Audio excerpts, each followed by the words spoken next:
Listen,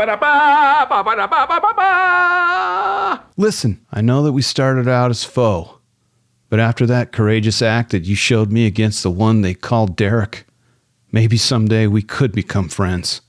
Friends who ride majestic, translucent steeds, shooting flame arrows across the bridge of Hemdale. I would follow you into the mists of Avalon if that's what you mean.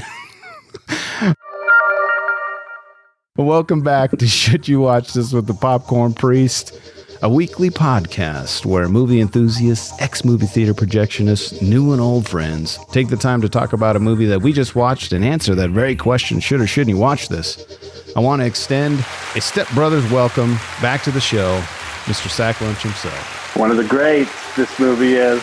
Looking forward to finishing up this week because last week was a banger. Correct. And obviously we are reviewing Step Brothers from 2008. And last week was our spoiler-free zone. This is spoiler zone. So if you haven't watched Step Brothers and just go listen to part one and then come back. All right? Here's the trailer. And this one, by the way, these whole two pods are explicit lyrics. And this is a red band trailer, so you're warned right now. Hey, are you awake? Yeah. I just want you to know I hate you. And so does my dad. Well, that's fine. Because guess what? I hate you too. And this house sucks ass. Well, the only reason you're living here is because me and my dad decided that your mom was really hot and maybe we should just both bang her. And we'll put up with the retard in the meantime. Who's the retard? You. You don't say that. Shut up. Wake up my dad and get me grounded. Just shut up. You and your mom are hillbillies. This is a house of learned doctors. You're not a doctor. You're a big, fat, curly-headed fuck. Oh, yeah? I'm a curly-headed fuck. Yeah. You better not go to sleep. As soon as your eyes shut, I'm gonna punch you square in the face. I hope you stay still when you sleep, because I'm putting a rat trap between your legs. I'm gonna take a pillowcase and fill it full of bars of soap and beat the shit out of you. I want you out of my fucking house. No way, Kimosabe. This is my house now. Sorry, that wasn't a trailer. It was a clip. But nonetheless, it was very necessary. And I thought it was a great segue into part two of Step Brothers. 100. Let's get into popcorn trivia. Let me tell you something, Pandeo. All right, I got 3 trivia points, and they're awesome. I try to pick these, number one, that would interest me as a movie lover, and I try to pick stuff that I didn't know about. So that's where these come from. In the commentary, Adam McKay said that they originally went to Catalina Island for location shots and discovered that he didn't really like it. Instead, they shot on the coast. Catalina Island appears in several shots in the background, and McKay chose not to have it digitally edited out as a joke. The Catalina wine mixer was actually shot on the Trump National Golf Course in Rancho Palos Verdes. That's incredible. Oh, the Catalina wine mixer, baby. I love that, like, even subtle things like that are awesome. I didn't know that, obviously, but it's fun to know that now. Next one I have is Steenbergen. How do you say her last name? Steenbergen? The mom. Who are we talking about? The mom. Oh, yeah, I don't know. Will Ferrell's mom. She's a super famous mom. She's like mom and everything. But anyway, Stenberger plays the mother of Ferrell's Brennan, and it's not the first time she's been in that role. In Elf, she plays Buddy's stepmother.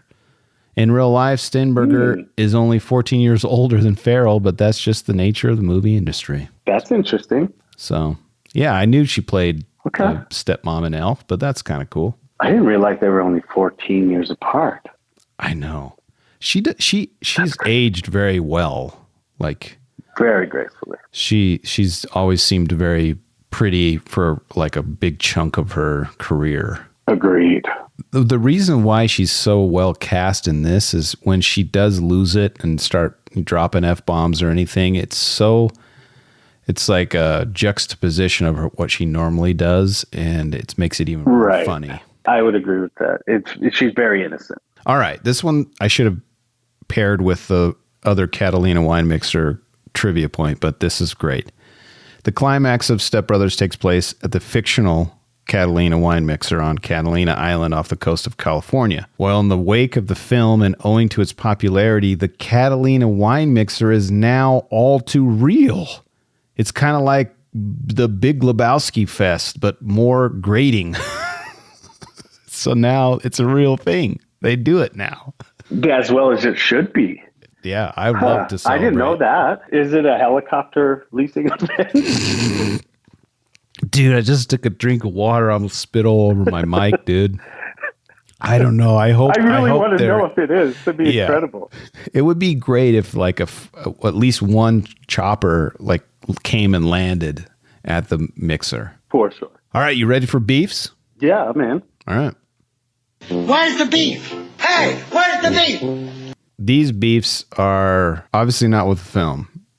They're extraneous beefs, okay? Leave it to McKay, Farrell, and Riley to spice up the audio commentary. For the home release, the three provided a commentary primarily done in song. For the proceedings, they were even accompanied by musician John Bryan. So listen, my beef is with myself. Okay, my beef is that I have not experienced the audio commentary for Step Brothers, and I didn't know that existed. So beef on me. Yeah, I'm in on that. I want to do it. I want to watch it now, or listen to it now. Agreed. That would be pretty funny. Yeah. Next beef is McKay was working with the music producer who came up with Boats and Hoes, and was even going to involve Katy Perry and Rihanna. However, everyone was supposed to be involved with the project had scheduling conflicts, so it never came to fruition. It's a small beef, but I think that would have been hilarious to have those two in the music video. No? Yeah, no, of course. But I'm trying to think, like Rihanna was in, the End of the World movie. That's right. That's what she was in. I mean, this is the end? To bring in, this is the end, where she gets her butt smacked. He smacks her, or she smacks the dude. Yeah, I think anytime that you can bring anybody from out of their element into these types of movies, I think it's a plus for sure. I mean, there is some amateurish quality to Boats and Hoes where I like the fact that the ladies in the music video are kind of, I'm not trying to be mean, but like not super hot models. They're just like regular ladies. Mm-hmm. So I think that makes it funnier, but it would have been a different dynamic, and it's a small beef, but not too bad. Okay. Last one is, for a little while, McKay, Farrell, and Riley would consider the possibility of a Step Brothers sequel. Eventually, they started to say it likely would not happen. Now we can all but write it off. Infamously, McKay and Farrell had a falling out after McKay did not cast Farrell as Jerry Buss in Winning Time on Max. And then who got the role instead? John C. Reilly. Really? He took it that personal, huh? So my beef is with McKay. My beef is with Farrell. My beef is with people not allowing, bygones be bygones. They literally dissolved Dirty Sanchez Productions, and they're not together anymore. We've talked about this before about would a second one, because Dumb and Dumber 2 was just atrocious, and I haven't even seen the whole thing, and it does take away from the first Dumb and Dumber just a little bit. I don't know, like an old school 2, I don't know if you can do that and get away with it. So I would say, agree with your beef in that it's sad that the falling out took place, because that could be another reason why we're not getting these types of movies. I do feel like a second one of these probably wouldn't work. But hear me out. Yeah, my beef is I agree with you. I don't really want a Step Brothers 2, but I do want, they tried to make, and someone else did it. They made that Sherlock Holmes movie with John C. Reilly and Will Ferrell, and it was hot trash. Maybe if McKay... Yeah, I didn't even watch it. Yeah, don't. It's not good. But if McKay were around and these guys were still vibing, maybe we could have had another movie like Talladega Nights, where John C. Reilly and Will Ferrell are in another kind of original story, and we can have another comedy again. But because they're beefing, we lose. That's the part that I agree with you on. Is losing the trifecta is painful, but I'm glad we didn't have a second. I agree. I mean, it's similar. We did Groundhog Day recently. If you haven't listened to that pod, please go check it out. It's very good. But there was another falling out with Bill Murray and Egon. And that's one that I actually feel like a second one would be warranted at this. Correct. Harold Ramis was, they had a 15-year falling out. Well, that's all the beefs I have. Do you have any beefs with Step Brothers? No, I think you covered it, and I was able to add a little of my own. So I think you did it justice. I mean, there's not much you can really. No. You know, your list, you're going to stretch it a little bit, and so correct. That was great. Yeah. All right. Here's popcorn puzzles. A sphincter says what? What? A sphincter says what? What? Exactly. All right, I only have 2 puzzles. I kind of knew this, but I guess it's a puzzle solved, but Will Ferrell does his own singing and John C. Reilly does his own drumming. It kind of felt like that when he was singing at the end, but I didn't know that John C. Reilly was really playing the drums over there. That's cool. Yeah, I thought there was probably a reason why it was the drums, because I figured that he probably played. So, yeah, that makes sense. Yeah, it's good. All right, I only have one more puzzle. And sometimes I think about this when I'm watching movies. I'm curious about, like, when actors have to eat things, whether they're, real food or not, or if it's like, if they're smoking, is it like oregano or is it real smoking? Or did Al Pacino really do cocaine while he was filming The Heat? I love hearing those stories. So I found out what the white dog doo-doo was made out of. Okay. Do you want to know? Yes. It was made out of powdered white donuts. Okay. Yeah. I mean, I don't think I'm getting in, I'm not a character actor, so, I'm not Daniel Day-Lewis. I don't need to actually rub my tongue on dog turd.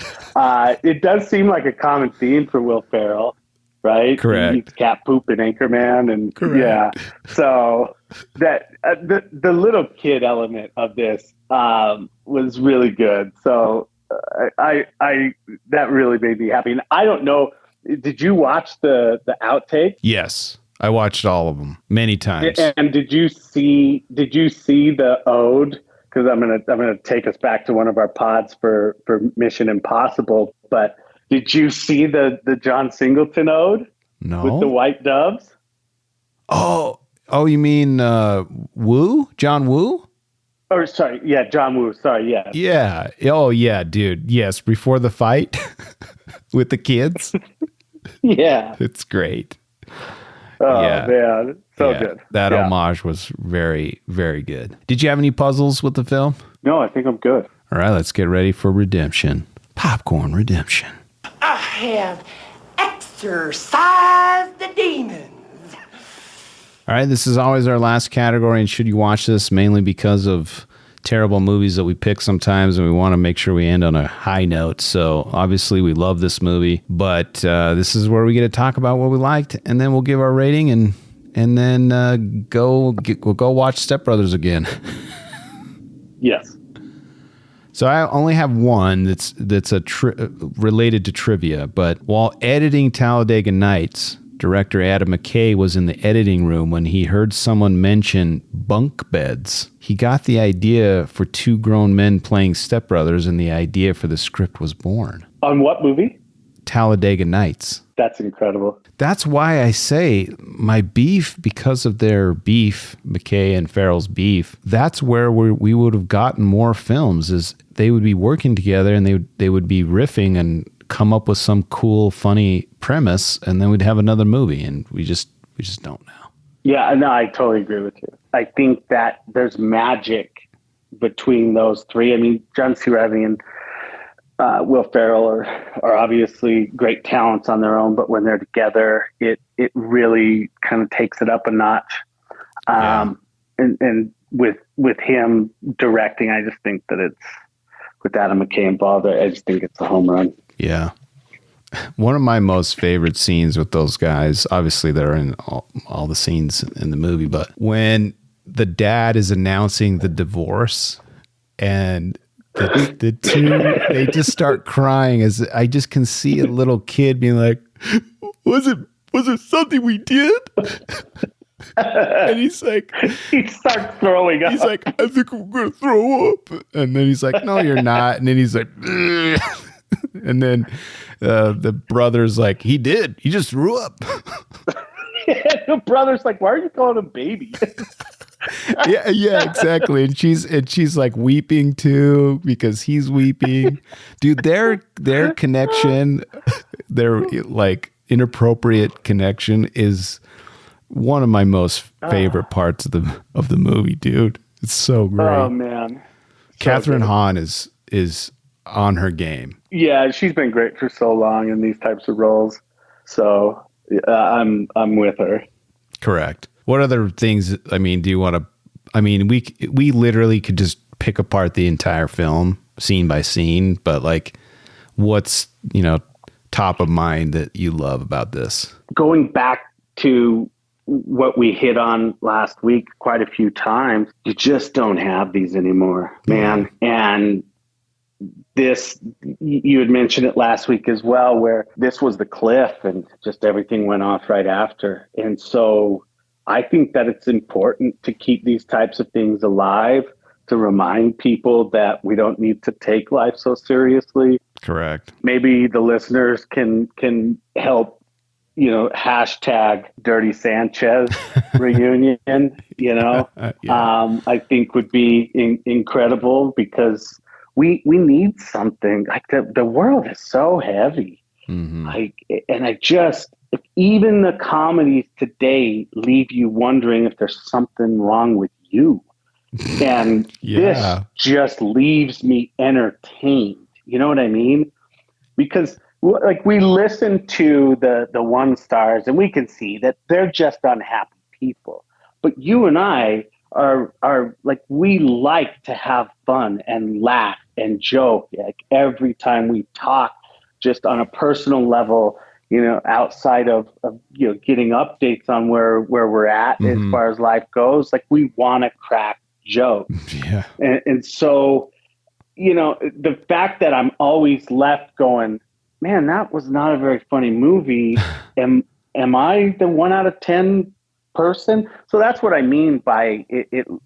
I didn't have to wonder if it was me or not with these types of movies. So I think that it's good that we're in it and we're keeping it alive. We continue to talk about it, to do this podcast, and hopefully some sense will come out of the world soon, because we need more of this. My gosh, do we need more of this? Yeah, if you're listening, message us.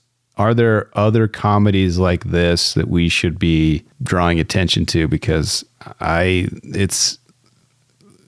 we all are going through different stuff in our lives, and it's nice to have, like, I call them my friends, right? Like these people I can go hang out with whenever I need to, and they're always going to be there for me and give me a lift. And that's Anyway, it's missing. It's missing in today's genres of comedy. And again, I'm big on nostalgia, but for good reason, because we completely missed the mark over the last decade. So we've got to find our way back to it. I don't know if it's taking place or not, because I haven't seen anything good come out in a while. It's just all regurgitated bullshit. But I remain hopeful. But the other weird thing, don't you think, with Adam McKay is I don't feel like he's dove all in on any comedies. No, why do you think he went away from that? I mean, maybe it's the broken partnership. Maybe it's the I want some validation from my peers, like, because he's a good filmmaker. He made what's the one about the housing crash, which was very good, and it wasn't a comedy. Big Short? The Big Short, yeah, that was Adam McKay, and great movie. And it had some comedic elements to it, but it was more of a statement. And I think maybe he just wanted some acclaim for being a good director instead of just being like this guy that does, infantile humor. I just look at that and say, if you need validation, then what are you drawing from?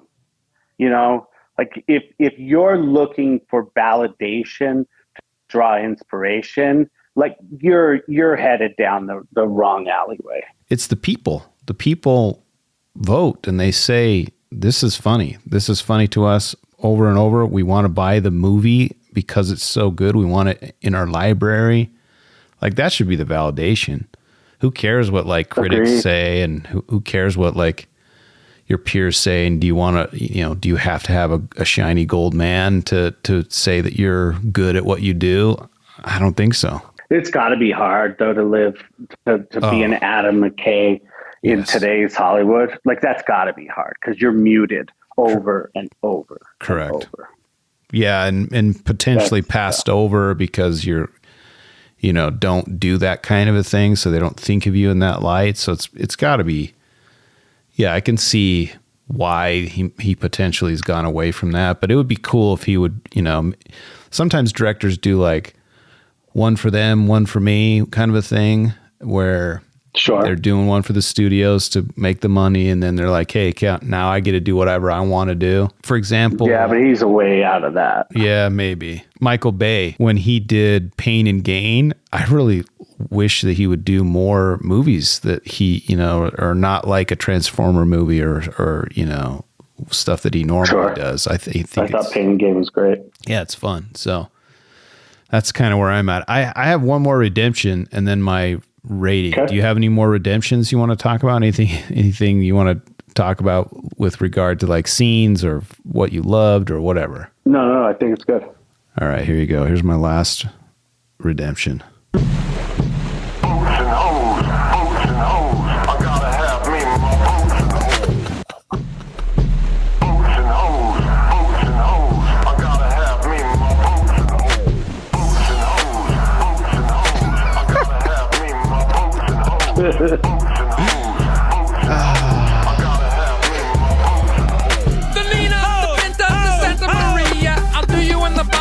Drinking sangria, nachos, lemon heads, my dad's boat. You won't go down cause my dick is We sail around the world and go port to port. Every time I come, I produce a quart. Put on your life vest, let's just anchor. There's a nice lady who I like to swank her. I'm not going to play the whole song. It's like 2.5 minutes, but this is like redemption. Having something like this come out of a comedy, it's like the cherry on the top, dude. Absolutely. And timeless. No, that's awesome, dude. Yeah. So in my rating, no surprise, it's a golden bucket for me. Double it up, baby. Yeah. I was thinking maybe you'd give it a large bucket. No way. This is if I'm going to say this is one of the greatest movies ever made, the fact that I can also look at it and segment it and say in the discussion on the pantheon of greatest movies, but for sure comedies, there's no doubt it's a golden bucket. I love it, man. Is there anything else we need to say before we move on? I think we've done it justice, my man. Yeah, just go watch it. if you haven't seen it in a while, or if you watched it last week, go watch it again. Seriously, just do it. All right, that's it for this week. But I'm with you always. Look for me in the clouds. I mean, actually, you know what? I'm going to play Boats and Hoes while we're going out. On the way out. Look for me in the cloud at Popcorn Priest. I love movies and would love it if you'd share the love. Share this with the movie lover in your life. Another way to support the show is by throwing a few shekels at the priest. By visiting patreon.com/Popcorn Priest and see what extra perks you can enjoy. If you made it this far, please go give us a 5-star review on Spotify or Apple Podcast. I command thee. As always, thanks for listening, and thanks to my reoccurring guest, the great Sack Lunch. Appreciate you coming back and joining me for Step Brothers. Absolutely, man. And that's not with a prosthetic sack. Lunch. No, it's just this is the real deal sack lunch. the full sack, the fully no fake pubes. It's all real. Thank you, brother. It's a pleasure to be a part of it. I know we had some scheduling conflicts and had to push back, but I appreciate you sticking with me because this one was fun. Oh man, so great, and appreciate the fact that we can do a couple of stinkers and then throw in some hot and heavy great films. So thank you. Winners, baby. Absolutely. Remember, when you watch movies, you can pop off, pop in, or pop out, but always bring the popcorn. Dugout.